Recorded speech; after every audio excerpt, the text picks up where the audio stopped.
3.1 de este final dice, dadas las siguientes sustancias, carbono, oxígeno 2, hidrógeno, carbono, cloro 3, carbono, hidrógeno 4, carbono, cloro 4. Indicar cuál es la sustancia no polar con mayor punto de fusión. Bueno, para que sea no polar, tiene que pasar que en la... primero que tiene que ser una molécula, ¿no? O sea, no puede ser iónica, no puede tener metal. Después que cuando hacemos la Lewis no deberían sobrar electrones sin compartir, o bien si son 5 átomos totales, los laterales tienen que ser todos iguales, ¿no? Entonces, por ejemplo, si yo hago la Lewis del primero, que es carbono con sus 4 electrones porque pertenece al grupo 4 electrones de última capa, y le uno un oxígeno que tiene 6, y le uno otro oxígeno con 6. De esta forma, cada oxígeno completa con 2 y el carbono con los 4 que necesitaba. Esta molécula particularmente es no polar porque no presenta electrones sin compartir en el átomo central y los laterales son iguales. Así que la polaridad de cada enlace se compensa y esta molécula termina siendo no polar. Y mira qué pasa con esta. Ya ni pruebo si es polar o no polar. ¿Por qué? Y porque fíjate que el átomo central siempre es de los que están en menor cantidad, o sea, en menor proporción, el que le faltan más electrones. Vos tenés hidrógeno, carbono y cloro. Y 3 cloros. Ya el cloro, al ser 3, átomo central, no va a poder ser. Y entre el hidrógeno y el carbono, que hay uno de cada uno, al carbono le faltan 4 electrones para completar el octeto y el hidrógeno uno solo. O sea que el central sería el carbono. Si yo hiciera la Lewis me quedaría carbono, cloro, cloro, cloro, hidrógeno. Ya que los laterales sean distintos, aunque no sobren electrones sin compartir, a esta molécula la convierte en polar. Así que esta no participa del juego. En cambio, por ejemplo, carbono, hidrógeno 4, el metano, ahí es otra cuestión. Pues es carbono con sus 4 electrones y cada electrón va a compartir un electrón con el electrón del hidrógeno. El hidrógeno completa con 2, todos los laterales son iguales, no sobran electrones sin compartir, esta es polar. Perdón, esta es no polar, quise decir. Esta es no polar. Esta entra dentro del juego, digamos. Y para carbono cloro 4, el tetracloruro de carbono pasaría lo mismo, es igual a esta, solamente que en vez de haber hidrógenos, hay cloros, ¿no? Cloros que tienen 7 electrones cada uno y completan el octeto con un electrón que le presta cada electrón del carbono. Bueno, o sea que esta también, aunque no hagamos la Lewis, sabemos que es no polar. Ahora, dentro de las no polares tengo que clasificar cuál tiene mayor punto de fusión. Y cuando todos los compuestos son no polares, ¿qué pasa? Tienen la misma fuerza intermolecular. La única que tienen es fuerza London, que es la más débil de las fuerzas intermoleculares. Así que por el punto de fusión o ebullición que se analiza según la fuerza intermolecular, acá no lo voy a poder analizar así, porque la fuerza intermolecular de todos es London, es la misma. En ese caso es que comparamos por cantidad de electrones o cantidad de masa. Si yo hiciera la Lewis de esta última, que no la hice de vagoneta, pero va a servir para interpretar, mirá lo que pasa. Bueno, podemos calcular la masa molar, la MR, con la tabla periódica, obviamente.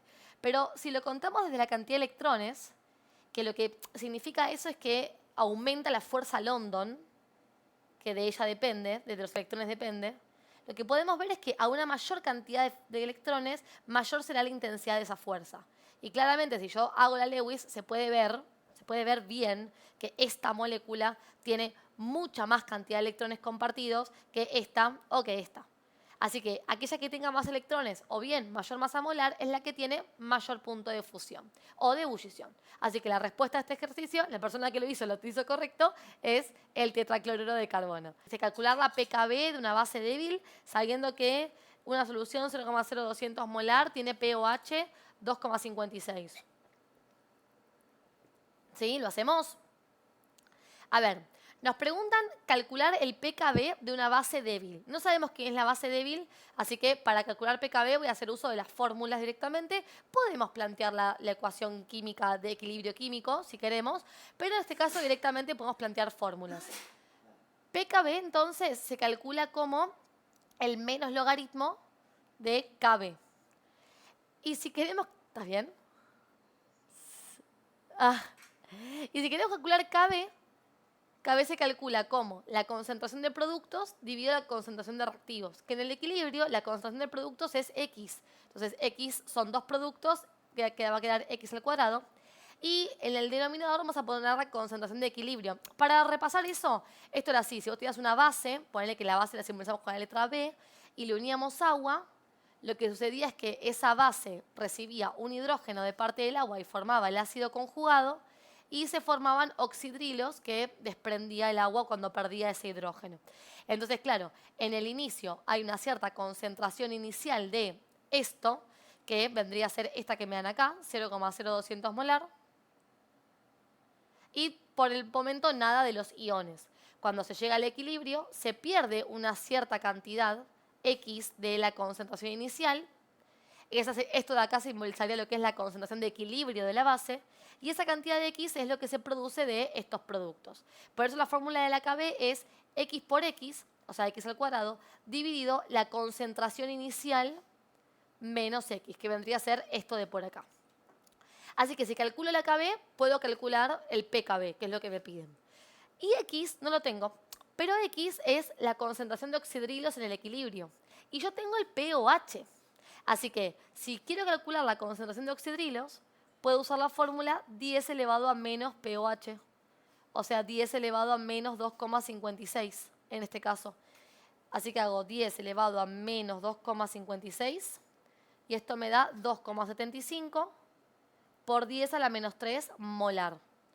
¿Tengo la concentración de oxidrilos? Me voy a KB. Entonces, la KB vendría a ser el valor de X, o sea, 2,75 por 10 a la menos 3, todo elevado al cuadrado, dividido por la inicial, que era 0,0200 molar.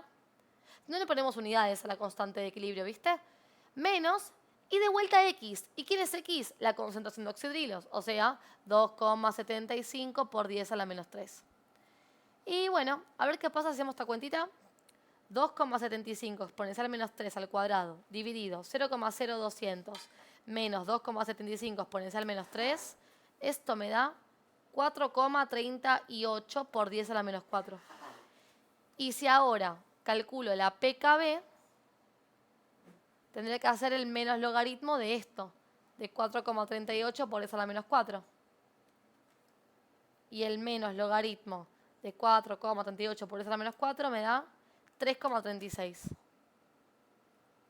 Así que si lo pensamos directamente desde la fórmula sin armar la ecuación de equilibrio químico también iba a funcionar, ¿no? O sea, sabemos que PKB es esto, para calcular esto planteamos KB. O sea, tenemos que recordar ahí que X es 10 elevado a menos pH o pOH según si es base o ácido. O sea que de acá venimos acá y después es volver a la fórmula anterior. ¿Sí, Agus? ¿Alguna duda que te surja de este tema? ¿No? Bien. Accesible el ejercicio, ¿no? Como de parcial, parece.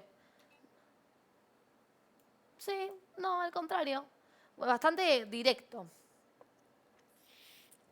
Los otros puntos parece que también... Ah, toman nomenclatura, cosa que los finales no suelen tomar. Dato a tener en cuenta. Bueno, ahora seguimos. A ver, punto 3 dice... Una muestra de 55 gramos de sulfato de amonio, 81% de purezas, reaccionan con 3 litros de una solución de hidróxido de potasio 0,200 molar. Si el rendimiento de la reacción es del 85% y la ecuación que representa es esta, calcular la presión ejercida por el amoníaco producido si se lo recogiera en un recipiente rígido de 10 litros a una temperatura de 20 grados centígrados. Una mezcla, ¿no? Tenemos estequiometría, pero tenemos también soluciones, porque te da una solución de hidróxido de potasio y te pide la presión de un gas, o sea que también tenemos gases. Tomemos los datos. Reactivos y productos. O sea, en sí es una estequiometría el ejercicio, ¿no? Y el caso estequiométrico sería calcular producto, básicamente. Entonces, de reactivos tenemos de sulfato de amonio, que es esto. Recordemos que NH4 es amonio, eso está bueno llevarlo sabido. Tenemos una masa de 55 gramos de una muestra, o sea que esos 55 gramos son el 100%, con un 81% de pureza. Así que habría que calcular cuánta masa es pura. Para eso podemos hacer 55 gramos multiplicado por 81 sobre 100. Que es una forma de calcular porcentajes sin hacer regla de 3. 55 por 81 dividido 100 me da 44,55, o sea, 44,5. con 3 cifras significativas. Gramos. Bueno, ahí tenemos la masa pura de uno de los reactivos. Para el hidróxido de potasio, me dieron como dato el volumen, que son 3 litros, y la molaridad, que son 0,250 molar. Cuando tenemos esto, dos caminos.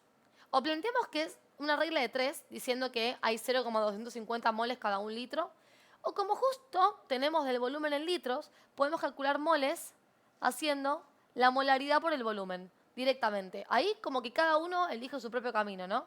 Entonces hago la molaridad, que recordemos que esto significa mol sobre litro. Lo multiplico por el 3 litros y si hago esta multiplicación me dan los moles, que son 0,75 litro con litro se va y me queda mol. Así que acá tenemos gramos y acá tenemos moles de otro reactivo. Tenemos dos reactivos, así que eso ya nos da indicio de que hay que buscar el reactivo limitante seguramente. Nos dice que el rendimiento de la reacción es del 85% y como eso afecta a los productos, los voy a poner por acá.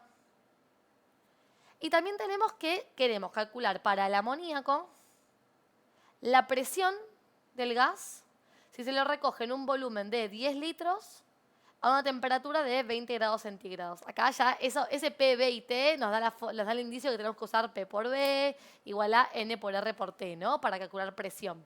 De hecho, a la temperatura le vamos a sumar ya 273 para pasarla a Kelvin. 293 Kelvin.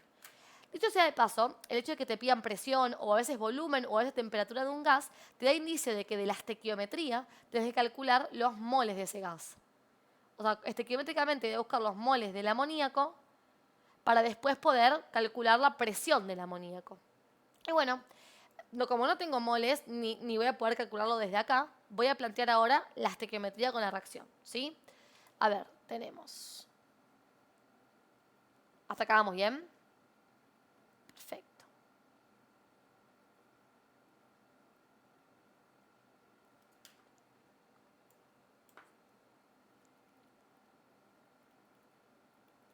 Para armar la estequiometría, o sea, la relación estequiométrica entre reactivos y productos, o sea, cuánto tengo que consumir los reactivos para formar productos, yo armo un cuadrito donde coloco el dato en moles y el dato de masa de cada uno de los reactivos y productos, o de los que voy a usar en realidad, o sea, los que me dieron datos. Ahí me dieron dato de este, me dieron dato de este y me preguntan sobre esto, o sea, que voy a completar solo esa parte. Y bueno, obviamente los datos dados también van a venir al cuadro.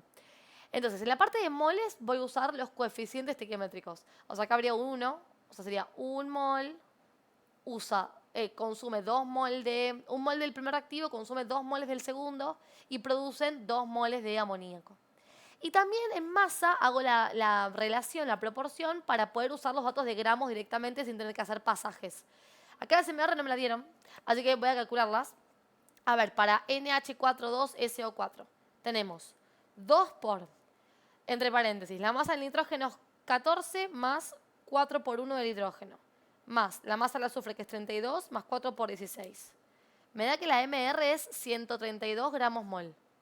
Entonces lo multiplico por 1 mol y me da la masa estequiométrica, que son 132 por 1, 132 gramos. Para el hidróxido de potasio, bueno, la masa molar de hidróxido de potasio es 56 gramos mol. La multiplico por 2 y me da 112 gramos. Y para el amoníaco hago solamente cuando calculo la MR, acordate, solo la molécula NH3, así que voy a hacer 14 del nitrógeno más 3 por 1 del hidrógeno y me da 17 gramos mol y después lo multiplico por 2, que me queda acá 34 gramos. Bueno, entonces, como tengo el dato del reactivo puro y son 44,5 gramos, voy a poner ese dato bajo este reactivo y 0,75 mol debajo de este. Y en la parte de datos, en la parte de productos, voy a poner una X abajo del amoníaco y me voy a aclarar que quiero moles. Entonces, acá yo no sé cómo lo haces, no recuerdo, pero puedes hacer de 1000 formas esto de calcular el reactivo limitante. A mí me gusta calcular para cada reactivo dado cuánto produce de este producto. Primero lo que hago es directamente calcular cuánto produce cada uno, o sea, ya estoy viendo cuánto se produce, ¿sí? Y además, de producto. Y además, también puedo saber cuál es el reactivo limitante, porque el que produce menos producto es el reactivo limitante. Entonces, voy a hacer dos reglas de 3. Una con el primer reactivo y el producto y otra con el segundo reactivo y el mismo producto. Entonces, como acá tengo gramos, nos conviene usar el dato estequiométrico en gramos. Y como acá quiero moles, bueno, voy a usar moles. Entonces voy a decir 632 gramos de este reactivo 1. Le pongo así para no copiar toda la sustancia. Produce 2 moles de amoníaco. Entonces, los 44,5 gramos puros que tenemos de este primer reactivo, ¿cuántos moles de amoníaco produce? 44,5 por 2 dividido 132 me da 0,674 moles de amoníaco. ¿Esto es lo realmente producido? Y no sé. Si este es el reactivo limitante, sí. Si no, bueno, no. Entonces ahora vamos a calcular cuánto produce el otro reactivo. Como acá tengo moles, voy a usar el dato en moles de esta columna. Y si relaciona esta con esta, o sea, la flechita azul te muestra la regla de 3, esto me quedaría 2 moles de hidróxido de potasio producen 2 moles de amoníaco. Entonces, 0,75 moles, ¿cuánto produce? Y bueno, la cuenta es por 2 dividido 2, así que me va a dar 0,75 moles también.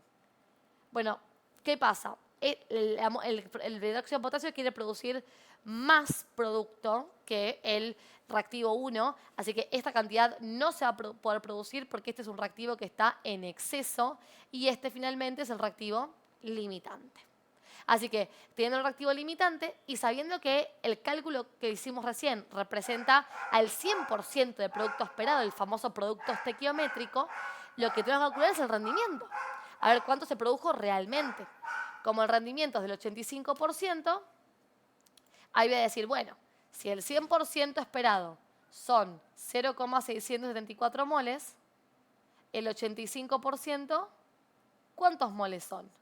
Ahí hago entonces 85 por 0,674 dividido 100 y esto me da 0,573 moles de este gas amoníaco. Y ahora que tengo los moles reales obtenidos, voy a plantear P por B para despejar presión, que es lo que pedía el ejercicio en realidad. Entonces digo, bueno, P por B igual a N por R por T. Despejando presión quedaría como P igual a N por R por T dividido B. Entonces, moles, los obtenidos, 0,573 por R.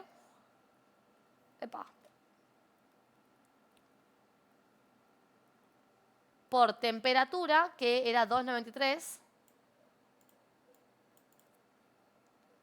y dividido el volumen que me lo dieron, acá, 10 litros, tenemos en los datos. Y a ver cuánto da esta presión. 1,38. Perfecto. Y quedaría atmósferas. Y esa es la respuesta al ejercicio. 4. Escribir A, el nombre, y B, una estructura de Lewis de un oxosal que cumpla con las siguientes condiciones. El anión tiene que tener geometría piramidal según Trepev y el cation corresponde a un metal del grupo 2. Bueno, el cation podemos elegir cualquiera del grupo 2, el que tengas ganas. Podés decirme uno si querés. Grupo 2 es la segunda columna, ¿no? Calcio, dale. Y sabemos que el número de grupo representa la carga positiva del cation. O sea que sería calcio más 2. Y si no, puedes fijarte en la tabla periódica que el único estado de oxidación que tiene el calcio es efectivamente más 2. Después que el anión tenga geometría piramidal, bueno, tenemos que recordar ahí qué significa geometría piramidal. Geometría piramidal implica que el elemento en cuestión, o sea, la unión covalente, esté formada por 4 átomos en total y que para que sea piramidal y no triangular, al átomo central le tienen que sobrar 2 electrones sin compartir.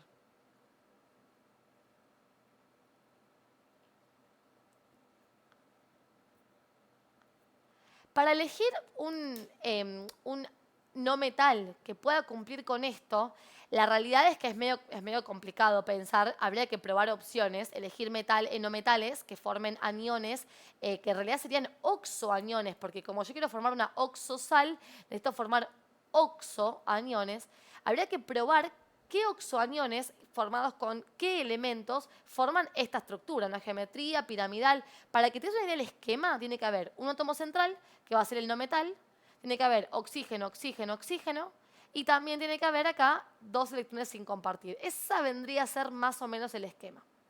Así que lo que podríamos pensar es que un átomo central que admita tanta cantidad de electrones, tanta cantidad, sí, de electrones, porque, a ver, va a compartir por acá, va a compartir por acá, va a compartir por acá, uno o dos. Y a mí me da la pauta de que tiene que ser un elemento que tenga muchos electrones en la última capa.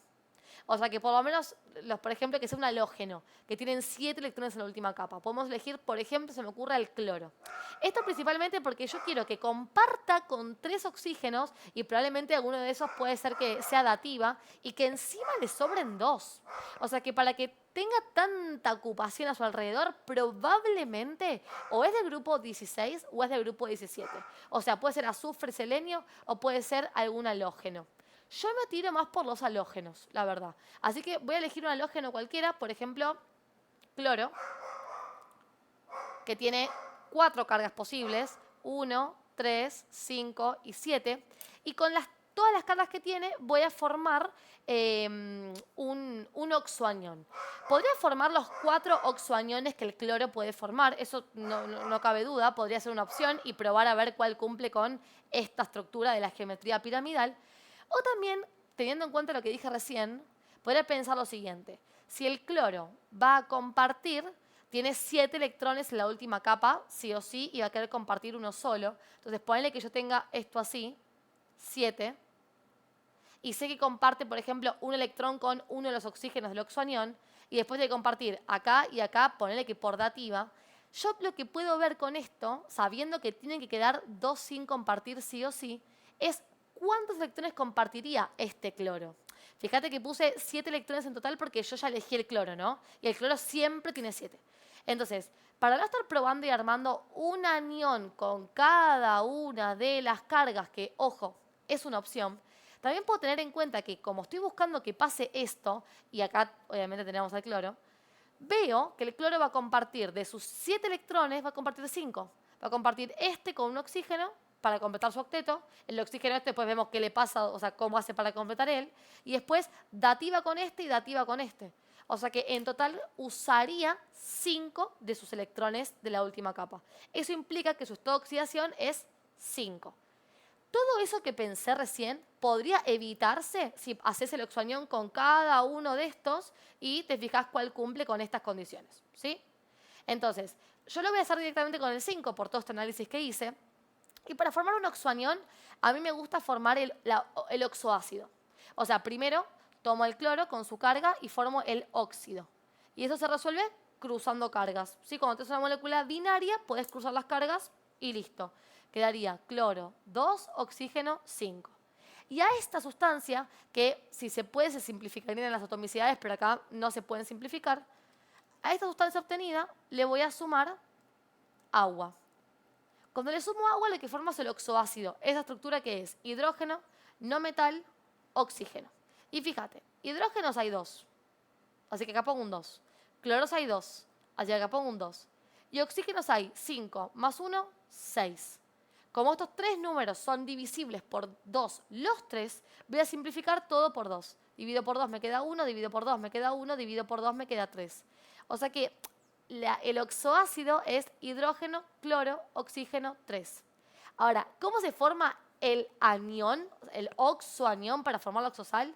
Eliminas el hidrógeno, que sería una carga más 1, y te quedas con la parte no metálica, que tiene obviamente para compensar carga menos 1. O sea, la cantidad de hidrógenos que tiene el ácido representa la carga del oxoanión. O sea que este oxoanión quedó como cloro, oxígeno, 3, menos 1. Con paso a paso, o sea, el óxido, formo el óxido, le uno agua, le retiro los hidrógenos y tengo el oxoanión. Y ahora que tengo el catión y tengo el oxoanión, ya puedo formar la fórmula química. ¿Y cómo lo hacemos? Bueno, como es una unión iónica, lo puedo plantear cruzando cargas directamente. O sea, este 1, que en realidad es 1 negativo, pero 1 positivo, es la atomicidad del calcio, y este 2, la atomicidad del cloro oxígeno 3. Queda entonces calcio 1, que no le pongo el 1, y entre paréntesis, cloro, oxígeno 3, 2. Y ahí tenemos la fórmula química que nos va a permitir dar el nombre y la estructura de Lewis, ¿sí? Entonces, ¿cómo nombro? En la nomenclatura tradicional se nombraba con ito o ato al no metal según qué carga usaba. Acá tenemos un elemento que tiene 4 cargas totales y está usando la tercera. Se nombraba con ato. Entonces, y como para nombrar el metal, bueno, el metal se puede nombrar con oso o con ico, pero si tiene un único estado de oxidación, directamente D y el nombre del metal. Así que sería clorato de calcio. En la nomenclatura de stock es siempre con ato y hay que aclarar la carga del cloro, o sea, que sería clorato 5 de calcio. Y no hace falta para el calcio decir que tiene carga 2 porque siempre es 2, entonces no hace falta aclararlo. Y bueno, ahí tenemos la respuesta del punto A de este ejercicio. Y para el punto B nos piden la Lewis. Entonces, partiendo de esto, de los iones, tenemos... Bueno, igual ya sabíamos cómo va a quedar, ¿no? Porque ya teníamos como ahí un indicio de cómo venía la mano. Pero bueno, tenemos, por un lado, un calcio con su carga que es más 2, y después tenemos todo el oxoanión, que la carga del oxoanión sabemos que era menos 1. Algo importante que no te lo podés comer, que siempre cuando se lo comen me da una pena porque te lo corrigen como mal, es la atomicidad. Recordemos que se pone adelante de corchete este 2 para indicar hay 2 de estos oxoaniones. Y para armar la Lewis, bueno, tengamos en cuenta que este menos 1 es un electrón que recibe el oxígeno, o sea que coloco un oxígeno con sus 6 electrones y por este de acá le agrego uno extra.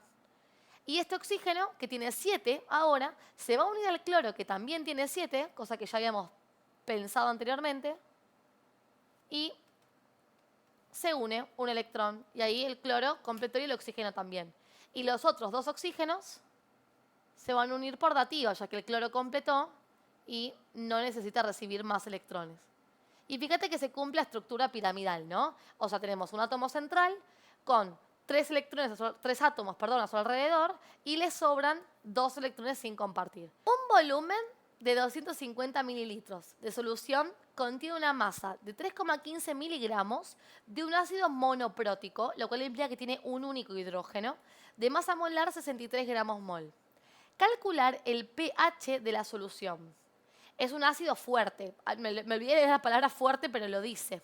Así que para calcular pH, tengamos en cuenta el caminito, ¿no? O sea, pH se calcula, bueno, tengo activado esto. Ahí está. pH se calcula como el menos logaritmo de la concentración de oxonios. Y la concentración de oxonios en un ácido fuerte, como se pueden calcular con estequiometría, se calcula como la concentración del ácido, vamos a ponerle Ca para simbolizarlo, multiplicado por la cantidad de hidrógenos que tiene el ácido en su molécula, o sea, en la fórmula química. Y como te dice que es monoprótico, tiene un único hidrógeno. O sea que sería la concentración del ácido multiplicado por 1. Si dijera diprótico por 2, por ejemplo. O sea, en la molécula tienes que fijarte cuántos hidrógenos tiene. Esto es por estequiometría, ¿no? Porque, a ver, si el ácido es algo así, ponele. No, H2O.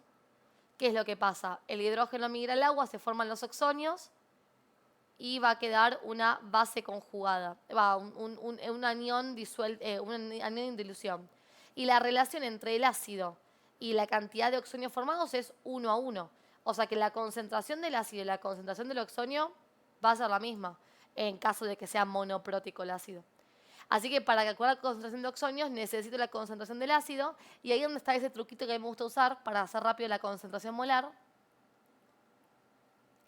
que es que si tenés masa, gramos, lo dividís por la masa molar y obtenés moles y lo dividís por el volumen en litros y obtenés la concentración molar del ácido.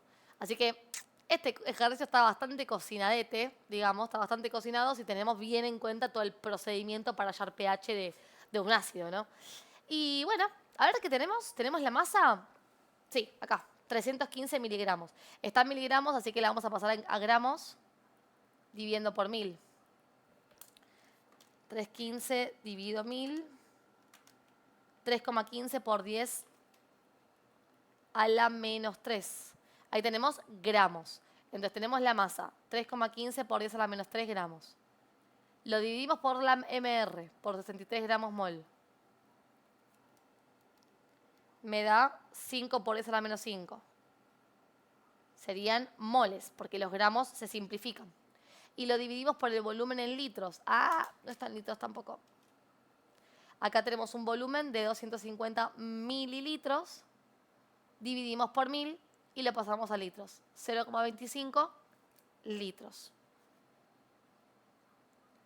Entonces hago 5 por 10 a la menos 5 dividido 0,25 y esto me da 2 por 10 a la menos 4 molar. Ahí tenemos la concentración del ácido. Pero claro, venimos para acá y la de oxonios es esa concentración obtenida multiplicada por 1. La misma.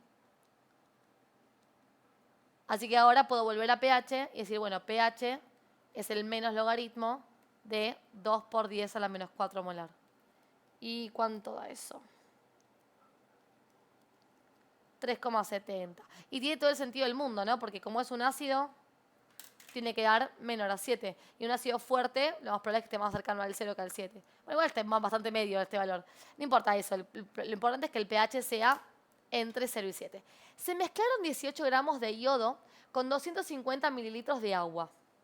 La parte del yodo queda sin disolver.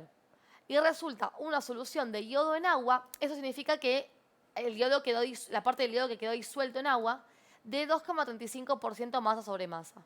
Calcular la masa de yodo que queda sin disolver. Bueno, a ver. Para arrancar separemos como la información. Hay en total,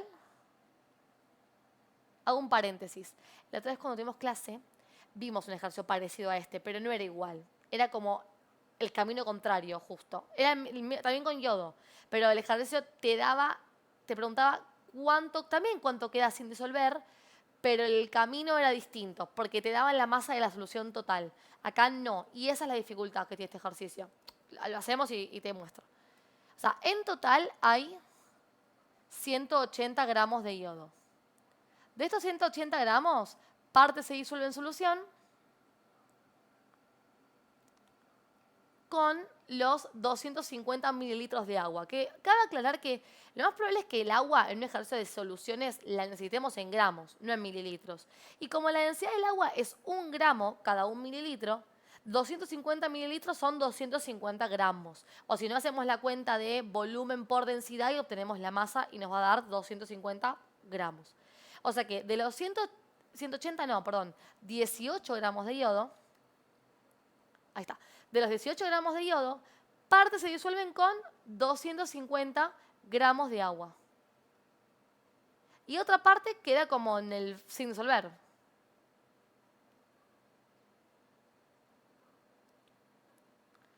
Bueno, de la parte que sí se disuelve, se genera una solución. Y la concentración es 2,35% masa en masa. O sea, hay 2,35 gramos de yodo por cada 100 gramos de solución. El único problemita que tenemos acá es que yo no sé cuántos de estos gramos de yodo están disueltos, pero me serviría saberlo. Lo que pasa es que yo puedo calcular en todo caso cuánto está disuelto en el agua, porque la masa de solución total es lo que no tengo. Y el tema de la concentración es que no tengo en cuánta agua, o sea, en cuánto solvente está disuelto. Así que antes de seguir, debería buscar de esta parte, o sea, de la concentración, cuál es la proporción con el solvente. Y eso es fácil, porque vos tenés lo siguiente. Tenés un soluto de 2,35 gramos, que está disuelto en una solución de 100 gramos de masa. Y el solvente se puede calcular porque solución es igual a soluto más solvente. O sea que si paso restando el soluto, esto me da el solvente. Hago entonces 100 gramos menos 2,35 gramos y eso me da la proporción con solvente, que son 97,665, si querés, gramos. O sea que lo que me está diciendo esto, Agus, es que si yo tuviera este volumen, esta masa de solvente, o sea, esta masa de agua, en ella habría esta masa de soluto. Ya está. Porque yo no tengo esta masa de solvente, tengo esta en realidad, pero con esto entonces puedo armar una regla de 3. Así que a no olvidarse que cada vez que me dan la masa de solvente como dato y quiero saber cuánto soluto hay en la masa de solvente, cuando abras la concentración, agregale el dato de solvente haciendo esta resta. ¿Sí? ¿Por qué? Porque muchas veces se comete el error de hacer la regla de 3 con el 100 de solución. Y decir, si en 100 gramos de solución hay esto de soluto, en estos gramos, ¿cuánto? Error, porque la solución no es el solvente, ¿sí? Así que, en este caso, yo voy a usar como dato la masa de solvente, la cantidad de soluto que he disuelto en ella, para saber cuánto soluto hay en 250. Entonces digo, si 97,65 gramos de solvente contienen 2,35 gramos de soluto, 250 gramos de solvente, ¿cuánto soluto contienen? Hago 250 por 2,35 dividido en 97,65 y esto me da 6,02 gramos de soluto. O sea que hay 6,02 gramos de yodo disuelto. ¿Cuánto no hay disuelto? Y bueno, si el total es 18, lo que no se disolvió lo calculo como la resta, ¿no? Sería 18 gramos menos 6,02 gramos. Ahí va, 11,98, tal cual. 11,98, redondeando en 3 cifras significativas, sería sumarle 1 a este. Y si sumo 1 a este, ¿qué pasa? Me queda directamente 12,0, ¿no? Porque subo a 1. O sea que la respuesta correcta sería 12,0 gramos quedan sin disolver. Y listo. 7. La ley de velocidad de la reacción tal, se expresa mediante la siguiente ecuación. Me da velocidad es igual a la constante por la concentración del primer reactivo al cuadrado por la concentración del segundo reactivo sin potencia, la 1. Dice, indicar si la siguiente afirmación es correcta. Si se aumenta al doble la concentración de hidrógeno 2 o la de óxido nitroso, la velocidad de la reacción se duplicaría en ambos casos. Me parece que no, ¿no? Porque mira, hagamos la cuenta. Si esto se duplica, o sea, multiplico la concentración por 2, al no estar esto elevado a la 1, es verdad que la velocidad va a duplicar, ¿no? Porque pensémoslo de esta forma. Si lo escribo, yo lo viste que me encanta escribir todo a mí para que se vea bien, bien, bien. Esta nueva velocidad, vamos a darle velocidad 1, sería K por la concentración de NO al cuadrado por el doble de hidrógeno 2. Y claro, esta nueva velocidad es esta misma. Fíjate que esta parte es toda igual, excepto que queda multiplicada por 2. O sea que efectivamente la velocidad duplica si duplica la concentración de hidrógeno 2. O sea, es el doble de esa B original. Vamos a poner acá B1. Y acá puse B por esta, ¿no? La inicial, la de la fórmula de velocidad. Es el doble de la velocidad. Ahora, si duplica la concentración de NO, tenemos un tema ahí, porque esto quedaría como K por el doble de la concentración de NO al cuadrado por la concentración de hidrógenos. O sea, lo que hice fue reemplazar acá, particularmente acá adentro, por el doble del óxido de nitrógeno. Y claro, esta potencia afecta al 2 y a la concentración. O sea que queda que la velocidad 2 es igual a K por 4, 2 a la 2, por la concentración de NO al cuadrado por la concentración de hidrógeno 2. Así que fíjate que es verdad que queda la fórmula de la ley de velocidad. O sea, todo esta es esta, que la podemos escribir como B, pero multiplicado por 4. O sea, B2 es 4 veces B. O sea que la justificación sería que esta afirmación es falsa, porque al aumentar el doble la concentración de hidrógenos, es verdad que duplica la velocidad, pero al aumentar el doble la concentración de óxido de nitrógeno, cuadriplica la velocidad. Dado el siguiente grupo de compuestos, butano, 1-butanol, dietiléter, butanona, indicar cuál presenta mayor punto de ebullición normal. Bueno, este es fácil. Aquel compuesto orgánico que tenga oxidrilos, OH, sabemos que tiene puente hidrógeno de fuerza intermolecular. Si tiene puente hidrógeno, su punto de ebullición es el más alto de todos. Y fíjate que de los compuestos que tenemos, acá tenemos butano, que pobre ni siquiera tiene oxígeno. Acá tengo butanol, que tiene un oxidrilo, así que este es nuestro recontra candidato. Después dietiléter tiene oxígeno, pero no está unido a hidrógeno, lo cual implica que ese compuesto tiene fuerza intermolecular dipolo-dipolo, pero no puente hidrógeno. Y esta también tiene oxígeno, que es la butanona, es una cetona, pero el oxígeno tampoco está unido a hidrógenos en ese caso. Así que la respuesta a este ejercicio es el 1-butanol. ¿Por qué? Porque tiene fuerza intermolecular puente hidrógeno, que es la fuerza más fuerte de todas, y la que tiene mayor fuerza tiene mayor punto de ebullición. Así que la respuesta correcta es la B. En un laboratorio de análisis clínicos se diluyen con agua 7,50 mililitros de la sangre de un paciente hasta un volumen final de 30 mililitros.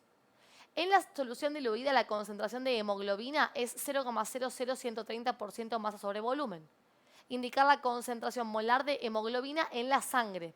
O sea, en el momento inicial, cuando en la sangre sin diluir sería, ¿no? Así que tenemos una solución inicial que es 7,50 mililitros puros.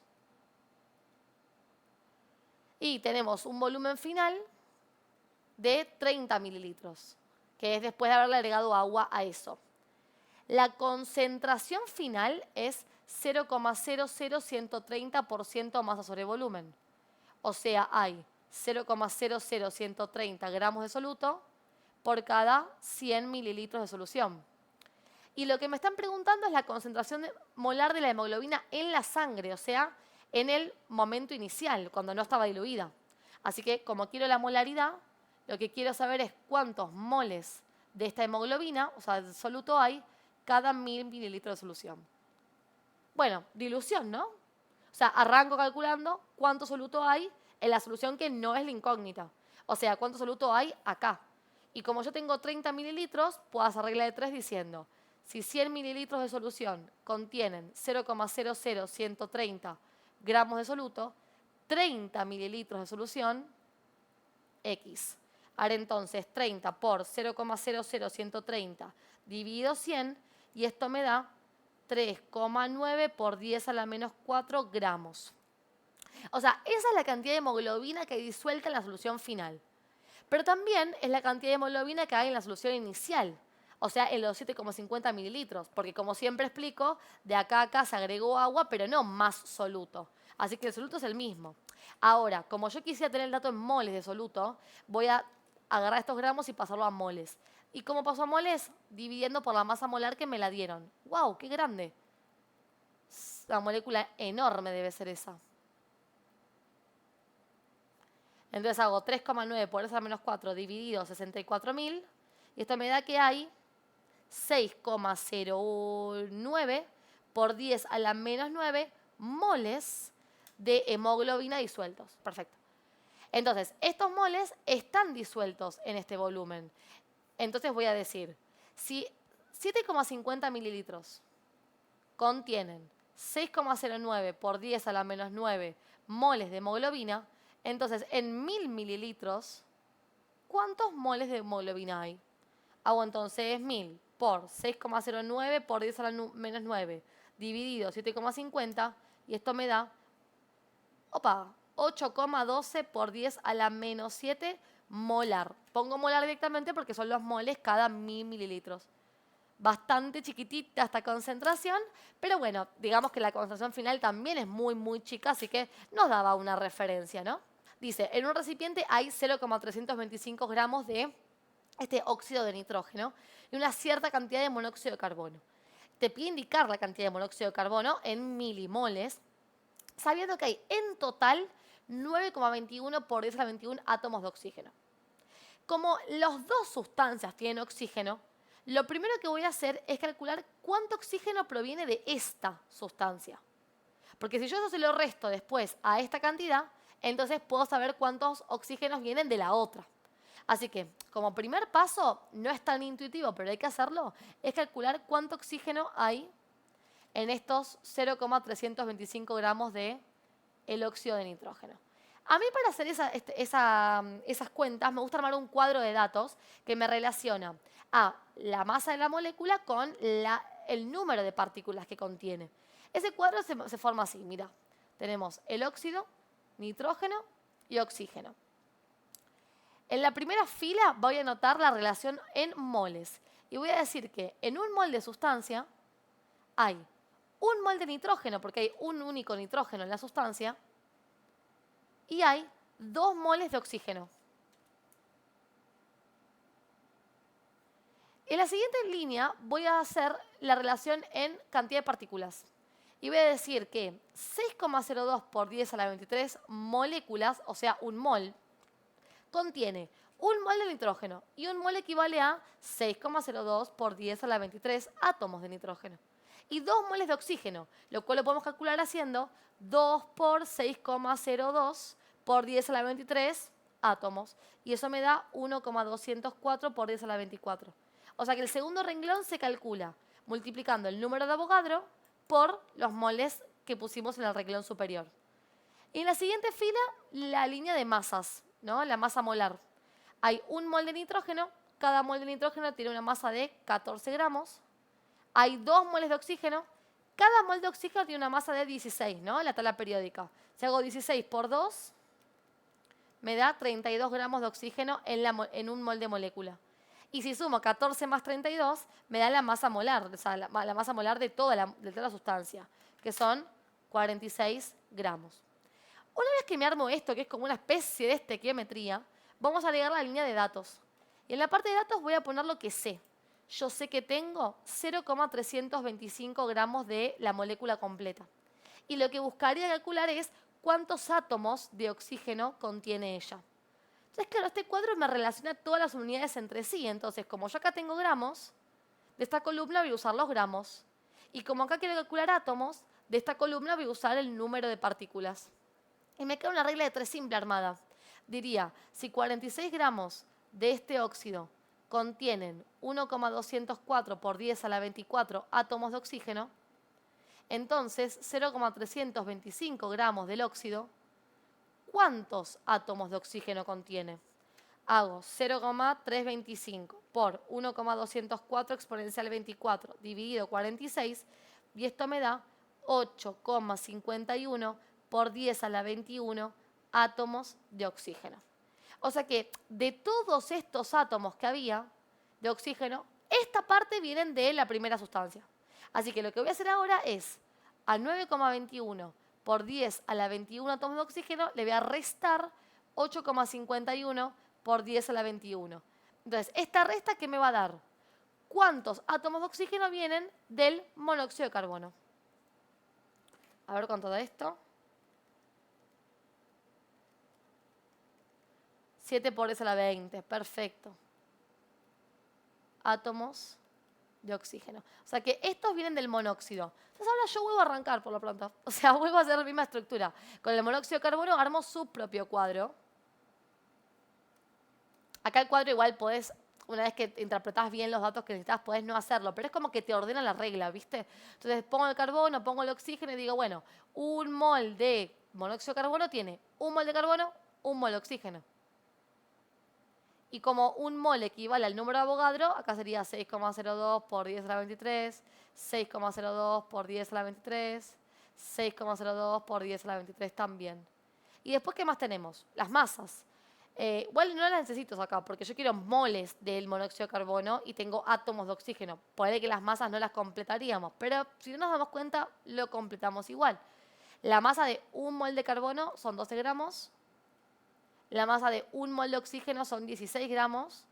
Así que si sumo 12 más 16 son 28 gramos de un mol de monóxido de carbono. Y bueno, ahí viene la parte de datos. Acá viene la parte importante, porque los datos no los tengo en el enunciado. Bueno, en todo caso sí tengo que yo quiero cantidad de monóxido y esos son moles. O sea que abajo del monóxido voy a aclarar que quiero moles. Pero el dato que yo tengo lo elaboré con todo el paso a paso anterior. O sea, esta cantidad de oxígenos, número de átomos de oxígeno obtenidos, es lo que sé que contiene esta molécula. Y es el dato que podemos agregar al cuadro. Entonces, siempre que tengamos una mezcla y que me den la cantidad de átomos dentro de la mezcla, primero comienzo con la otra sustancia, de la que sí conozco el dato de cantidad, que serían esos 0,325 gramos, para que me diga cuánto ella usó de estos oxígenos, o cuánto tiene de esos oxígenos. Y luego restar y tener un dato sobre la molécula que no conozco. Esa es la clave de este ejercicio. Y ahora regla de 3, lo mismo, ¿no? Como tengo moles, uso moles, como tengo átomos, uso átomos, así que me queda la regla de 3, pero para la izquierda. Así que si la ordeno quedaría que si 6,02 por 10 a la 23 átomos de oxígeno equivalen a un mol de sustancia, entonces 7 por 10 a la 20 átomos de oxígeno, ¿a cuántos moles equivale? Y esto da 1,16 por 10 a la menos 3 moles del monóxido. Y como quiero milimoles, multiplico por 1000 y me queda 1,16 milimol. Y listo.